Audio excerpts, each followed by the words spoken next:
So now today we are going to start with the exercise 2.2, right? So we have our exercise 2.2. That is our first question we are going to start today from question number 1. Okay, so in exercise 2.2,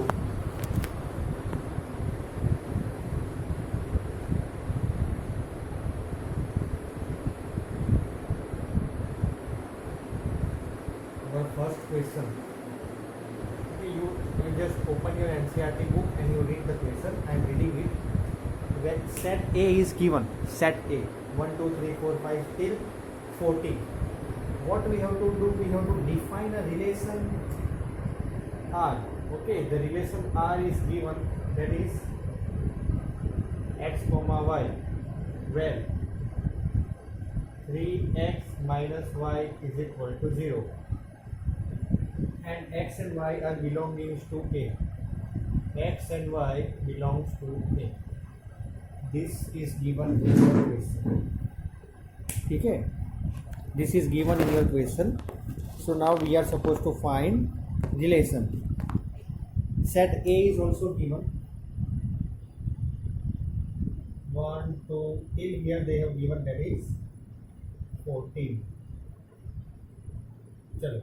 So and also we have to find domain or domain and range. That we will talk later on.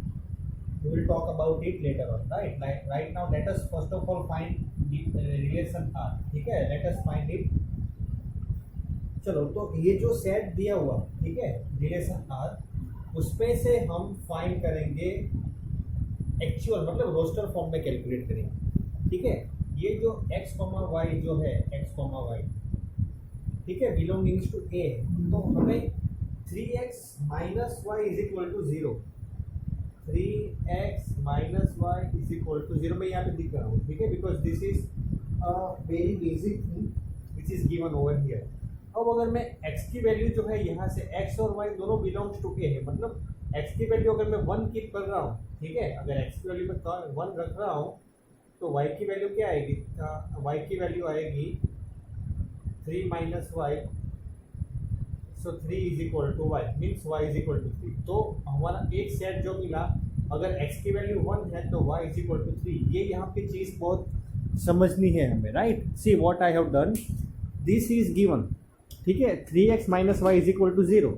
अब x और y दोनों set A को belong करते हैं, right? सो अगर set A में first value कौन सी है? 1. तो अगर मैं x की वैल्यू 1 रखता हूँ, ठीक है, तो y की वैल्यू क्या होगी? तो x की value 1, if I am keeping 3 into 1 that is 3. 3 minus Y is equal to 0. So y is equal to 3. तो अगर x 1 है तो y 3 है.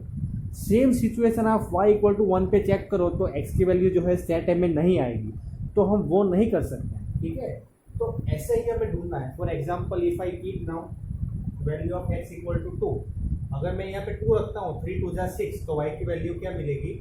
6. तो वो हम ओरली कर लेंगे, but this you have to do, that is 3x minus Y is. Otherwise आप ऐसे भी कर सकते हो. देखो, अगर आप लोगों को दूसरी मेथड करनी है, 3x minus Y equal to 0, तो 3x इक्वल टू वाई, और मतलब 3x इक्वल टू वाई, तो x equal to y by 3.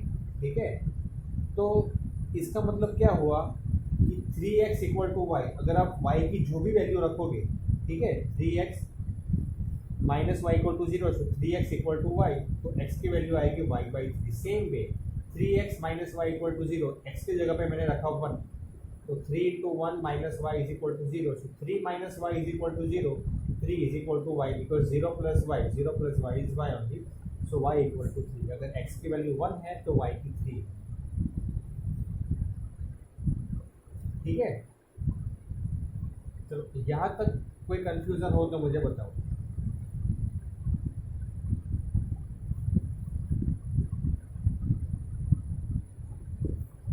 Clear?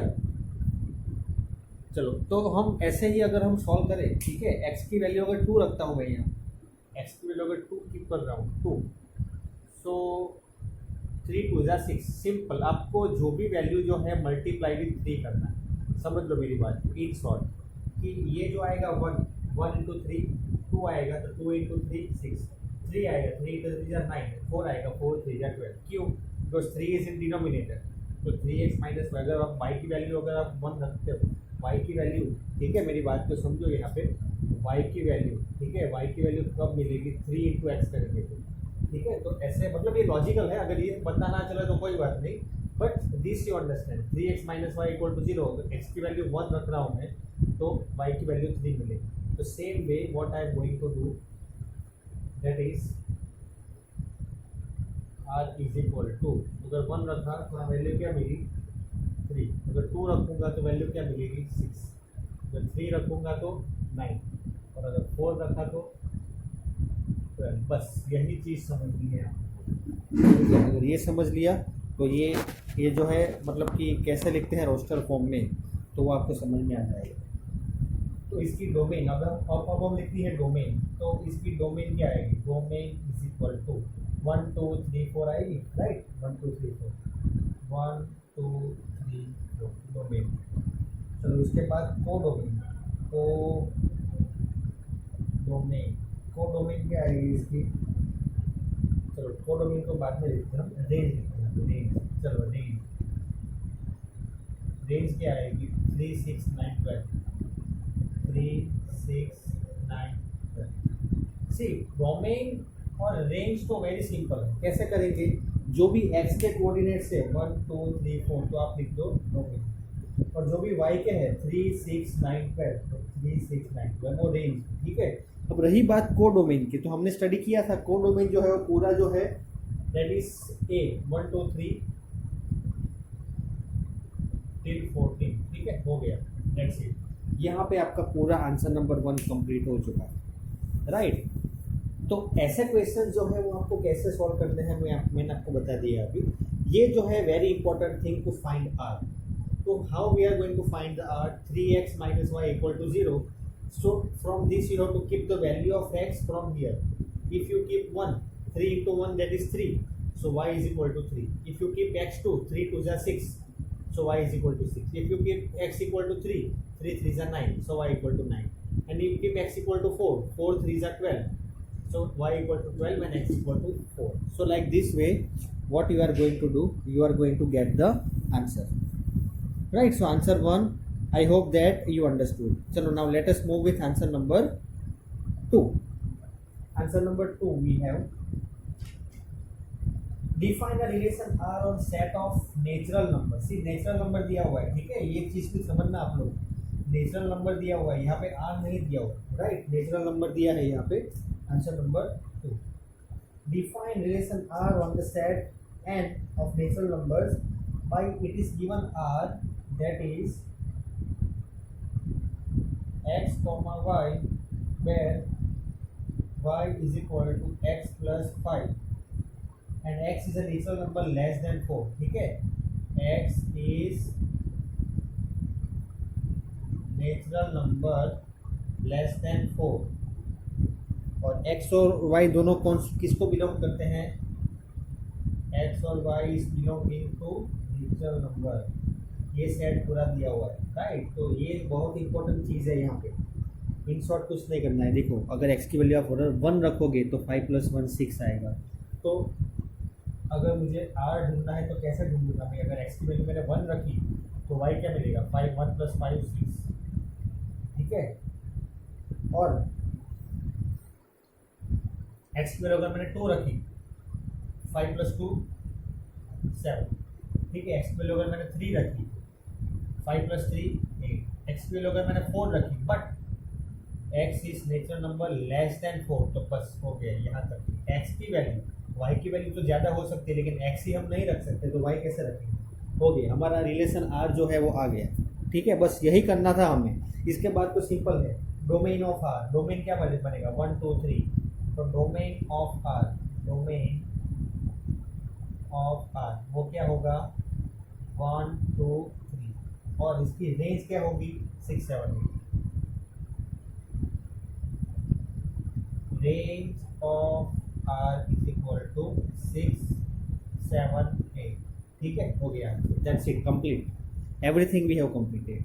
तो ऐसे जो क्वेश्चन है, अगर आपने आंसर नंबर 1 ध्यान से स्टडी कर लिया, ठीक है, तो आंसर नंबर 2 कोई बड़ी बात नहीं है, राइट। और वैसे ही आंसर नंबर 3 भी है, वो भी कोई बड़ी बात नहीं है, right. What I am going to do right now, so now try to understand. So till here I hope you understood. So answer number 3, let us calculate answer number 3. Answer number 3, what we have to do, that is relation R, not here A is here, right.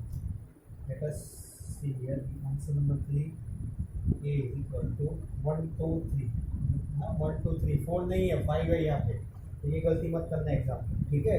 कभी कभी हो जाती है, इसी से भी हो सकती है, इसीलिए बोल रहा हूँ। B 4 6 and 9।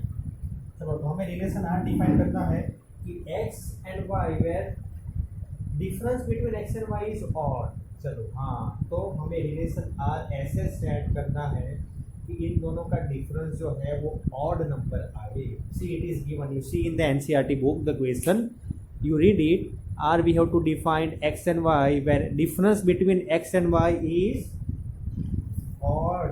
Odd means 1 3 5 ऐसे, और x और y, x जो है belongs to a है और y जो है belongs to b है। ये चीज़ भी ध्यान में रखना, x जो है वो belongs to a है और y जो है वो belongs to b है, ठीक है। चलो, तो हम starting from 1 करते हैं।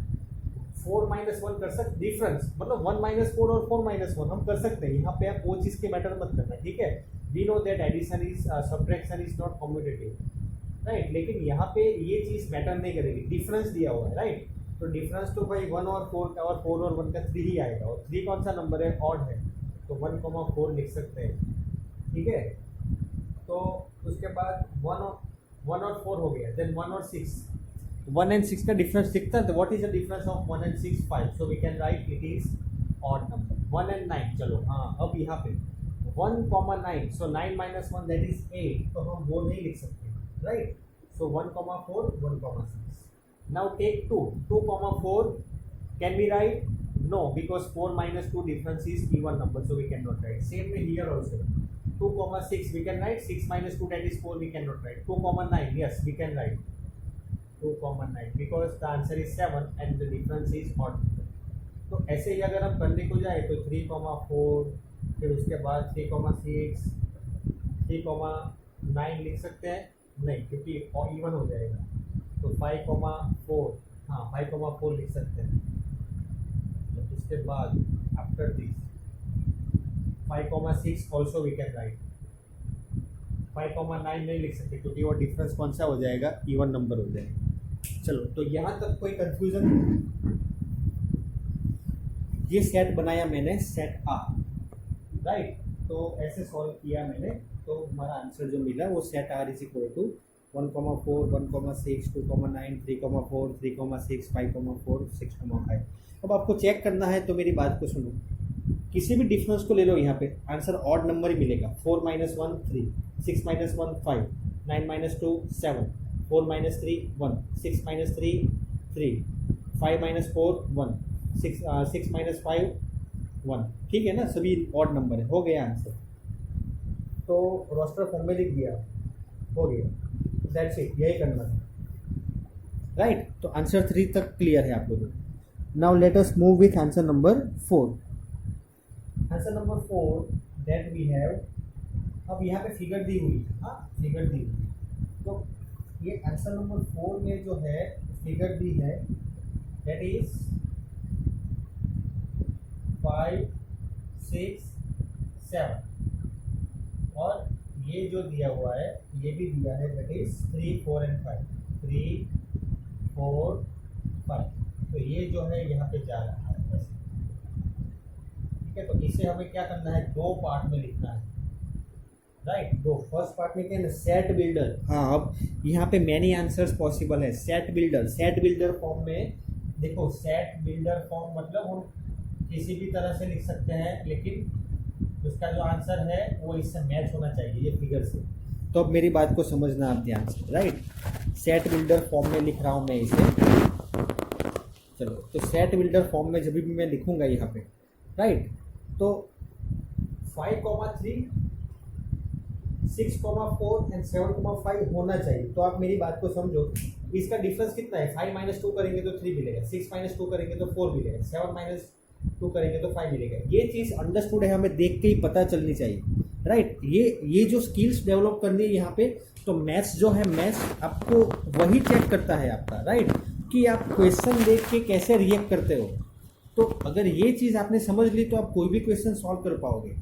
अब मेरी बात को समझना, स्टैट बिल्डर फॉर्म को लिखने के लिए यहाँ पे बहुत सारे आंसर्स पॉसिबल है, लेकिन one of the easiest answer see 5 और 3। अब मैच करके देखो, 5 3 6 4 7 5, तो देख के ही पता चल जा रहा है कि 3 में 2 ऐड करेंगे तो 5 मिलेगा, 4 में 2 ऐड करेंगे तो 6 मिलेगा, 5 में अगर 2 ऐड करेंगे तो 7 मिलेगा। तो इन शॉर्ट हम स्टैट बिल्डर फॉर्म में अगर लिखें तो R is equal to x comma y, where y is equal to x - 2, y is equal to x - 2, simple, ठीक है।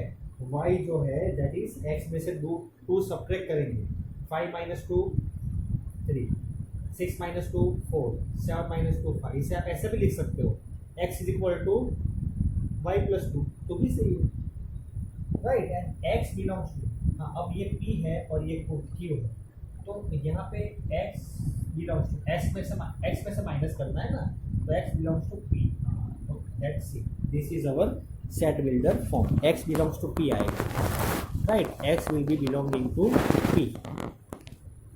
तो ये जो है तुम्हारा फर्स्ट आंसर, राइट। तो यहाँ तक I hope that you have understood. चलो now second one, in this only second one we have to write in roster form. चलो रोस्टर फॉर्म में तो भाई हमें पता है कि सिंपल है, रोस्टर फॉर्म में कोई दिक्कत नहीं आएगी, रोस्टर फॉर्म में दिक्कत नहीं आनी चाहिए। क्यों नहीं आनी चाहिए? क्योंकि भाई सिंपल है, रोस्टर फॉर्म में कुछ करना नहीं है। 5,3 तो 5,3, 6,4 एंड 7,5, दैट्स इट, हो गया आपका। बस यहाँ पे चीज़ जो अंडरस्टैंड करनी थी वो सेट बिल्डर फॉर्म अगर आपने अंडरस्टैंड कर लिया तो रोस्टर फॉर्म तो वैसे भी आ ही जाने वाला है, और इससे भी आप लिख सकते हो, राइट।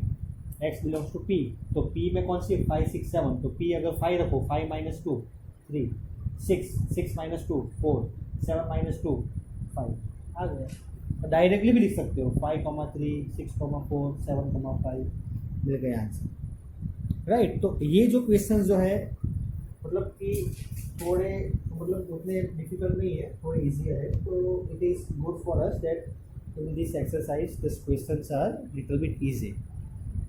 चलो now let us move to question number 5। Question number 5 जो है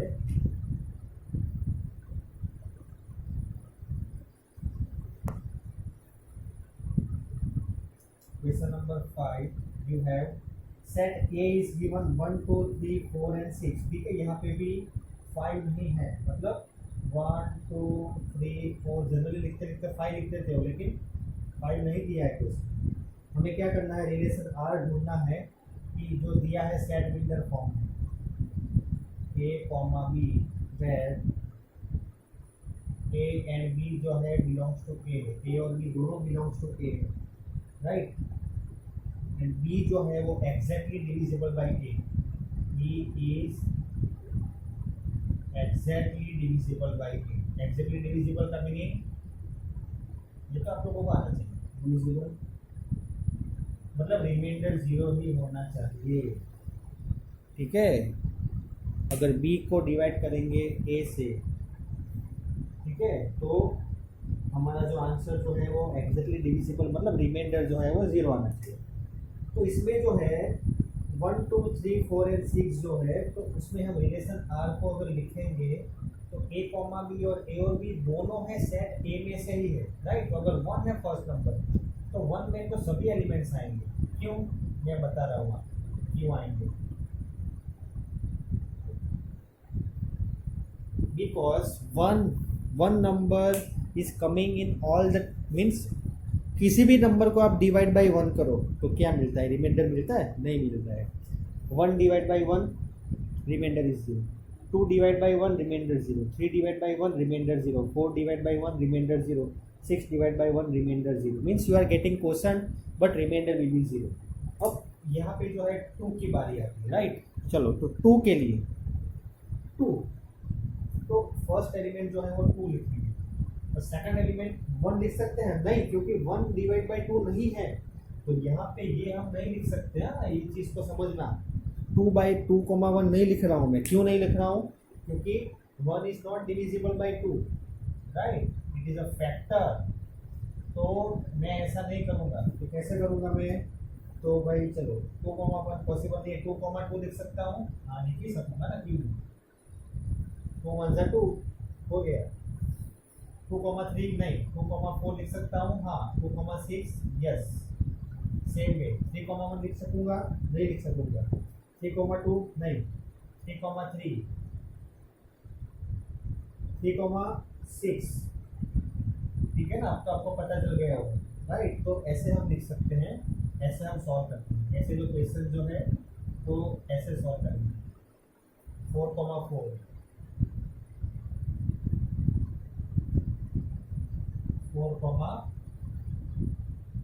4,4 एक ही आएगा, 6,6। तो ये जो नंबर है, ये जो सेट पूरा आर लिखा मैंने, उसमें आप वाई देखो 1 2, ये जो है 1 2 3 4 6 2 4 6 3 6 4 6, ये जो भी है वो x जो है उससे डिविजिबल है। 1 डिविजिबल बाई 1, 2 डिविजिबल बाई 1, ऐसे ही 4 divide by 2, 6 divide by 2, 3 divide by 3, 6 divide by 3, 4 divide by 4, 6 divide by 6। तो उसमें रिमाइंडर जो है वो 0 आ रहा है, राइट। तो हम ऐसे सॉल्व करेंगे ये सारे केसेस। डोमेन और रेंज यहाँ पे सेम आएगी। कैसे आएगी सेम? x के कोऑर्डिनेट्स देखो 1 2 3 4 6 सभी a है, तो a जो है वो डोमेन भी है और रेंज, ठीक है, 1 2 3 4 6, तो रेंज भी है। रेंज ऑफ आर भी यही है और डोमेन ऑफ आर भी यही है, दैट इज 1 2 3 4 6। तो यहाँ तक हमें सॉल्व करना था, दैट इज आंसर नंबर 5। हमें ये भी ढूंढना था कि find the range of R, find the domain of R. तो हमने भाई ढूंढ लिया आर में से कि रेंज जो है और डोमेन जो है, डोमेन जो है फर्स्ट कोऑर्डिनेट जो है 1 2 3 4 6 आ रहे हैं पूरे, और ये रेंज में भी 1 2 3 4 6। तो हमारा आंसर मिल गया। को डोमेन नहीं ढूंढना था तो नहीं ढूंढना हमने। चलो तो यहाँ तक क्लियर हो गया। तो 6 7 8 9 आप खुद करोगे, राइट। 6 7 8 और 9 आप खुद करोगे, हो जाएगा अगर 1 2 3 4 5 क्वेश्चन समझ में आ गए हैं तो। लेकिन उससे पहले before finishing for today's video, मैं आपको एक चीज़ बताऊंगा कि आंसर नंबर 8 और 9 में कैसे सॉल्व करना है। आंसर नंबर 8 में ए में 3 एलिमेंट्स है, देख लो आप अभी। आंसर नंबर ए में जो है, आंसर नंबर 8 में ए में 3 एलिमेंट्स है और बी में जो है वो 2 एलिमेंट्स है, ठीक है। तो इसके आंसर जो बनेंगे 3 2 6, तो 2 पावर 6 एलिमेंट्स होंगे ए क्रॉस बी में, ठीक है। नंबर ऑफ फंक्शंस जो आएंगे, नंबर ऑफ रिलेशंस, तो 2 पावर 6 आएंगे, ठीक है। और 9 जो है डोमेन भी आपकी z आएगी, डोमेन भी आपकी z आएगी, और दूसरा क्या ढूंढना है? रेंज। तो रेंज भी आपकी z आएगी क्योंकि रियल नंबर दिया हुआ है वहाँ पे, अरे सॉरी z दिया हुआ है, तो z ही आएगा आपका जो आंसर है वो दोनों में, ठीक है। तो आप वेरीफाई कर लेना ये, राइट। तो that's it for today students. You try to solve other question 6 7 8 and 9 को मैंने आपको इन शॉर्ट बता ही दिया है। 2 ही क्वेश्चन बचे 6 और 7, तो 1 to 5 जैसे ही ये हो जाएंगे, right. So try to solve and if you face any difficulty then you let me know, right. Okay, so thank you very much. Have a great day.